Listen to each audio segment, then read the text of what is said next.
Jangan tertukar kepemimpinan dengan manipulasi. Jadi leadership and manipulation ini kayak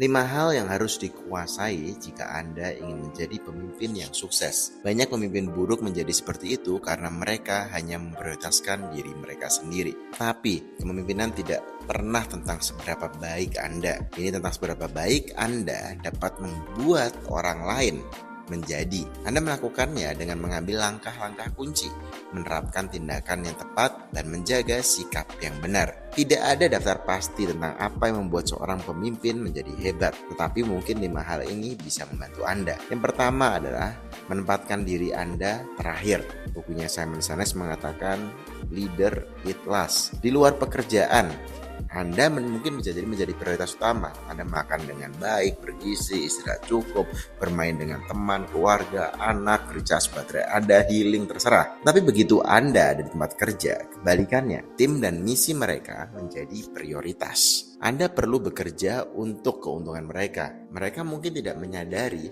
tapi itu baik-baik saja. Anda melakukan apa yang akan mendukung kesuksesan mereka.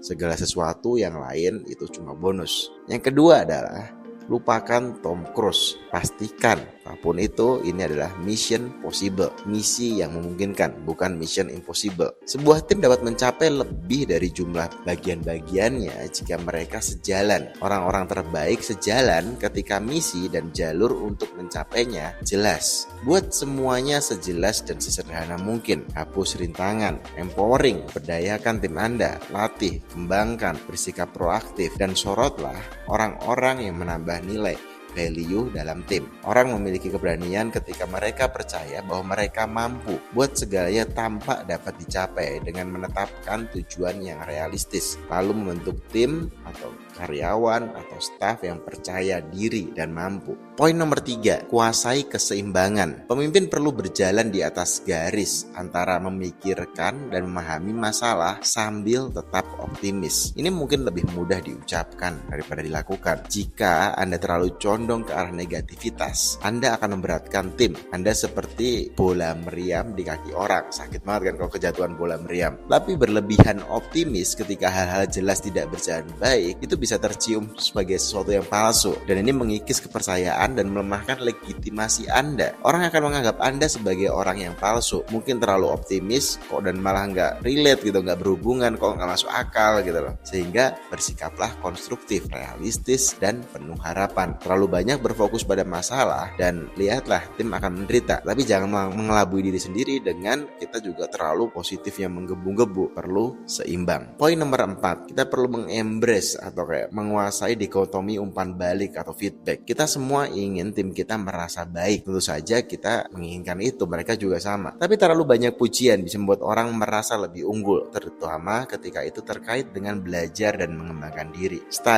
Riset telah menunjukkan bahwa motivasi intrinsik siswa untuk belajar dapat terpengaruh secara negatif oleh hadiah, tapi dapat efektif jika digunakan dengan bijak dan untuk tujuan tertentu. Ini juga berlaku untuk umpan balik negatif. Anda tidak ingin menjadi semacam sosok gelap yang hanya muncul ketika masa-masa sulit muncul, seperti beberapa hantu feedback yang dipanggil dari kinerja buruk. Lalu, apa yang harus Anda lakukan? Ray Dalio, seorang hedge fund yang sukses, punya miliaran dolar, menyarankan dalam bukunya Principle, Life and Work untuk memberikan umpan balik yang efektif dan seimbang dengan cara sebagai berikut. 1. Fokus pada peristiwa dan tindakan, bukan pada orangnya. Jadi fokus spesifik. Ada kejadian apa, peristiwa apa, fokus di situ kalau mau ngasih feedback, bukan ke personalnya. Yang kedua adalah dukung itu dengan data atau contoh yang nyata sehingga mudah dipahami, dimengerti. Apa sih feedback Anda? Karena ada datanya, ada angkanya, atau mungkin ada contoh yang relate. Yang ketiga adalah menyeimbangkan kritik dengan membingkainya dalam konteks kinerja seseorang secara keseluruhan, sehingga mereka dapat melihat bagaimana hal itu cocok dengan area di mana mereka tampil dengan baik daripada hanya persepsi negatif. Terakhir, nomor 4 adalah menyesuaikan pendekatan Anda dengan individu tersebut. Jadi ada orang yang senang diajak ngobrol frontal, ada orang yang butuh itu muter-muter dikit mungkin. Ada orang yang seneng di depan banyak orang, ada orang yang kayak wah saya maunya berdua aja. Cari dia lebih suka pendekatan approach yang seperti apa. Jaga feedback Anda secara seimbang. Puji orang ketika mereka memenuhi standar yang Anda tetapkan, dukung mereka secara konstruktif ketika mereka tidak melakukannya. Ini diajarkan juga di buku One Minute Manager. Terakhir, jangan tertukar kepemimpinan dengan manipulasi. Jadi leadership and manipulation ini kayak dekat. Yang namanya John C. Maxwell pernah bilang leadership is nothing but influence, mempengaruhi, tapi bukan manipulasi. Terlepas dari apa yang beberapa orang pikirkan, keduanya tidak sama. Manipulasi adalah pendekatan egois untuk membuat orang melakukan apa yang Anda inginkan atas biaya, effort, usaha orang lain. Sedangkan kepemimpinan adalah tentang membuat orang bergerak ke arah yang sama menuju tujuan bersama. Jika orang merasa dimanipulasi oleh Anda saat Anda memimpin, itu bisa menjadi tanda Anda belum mengkomunikasikan misi secara efektif atau tidak transparan dengan tujuan atau hasil Anda. Atau mungkin Anda hanyalah Machiavelli yang menyamar. Cobalah gunakan keseimbangan halus antara influence, pengaruh, dan dorongan daripada ketakutan dan intimidasi. Selamat mencoba.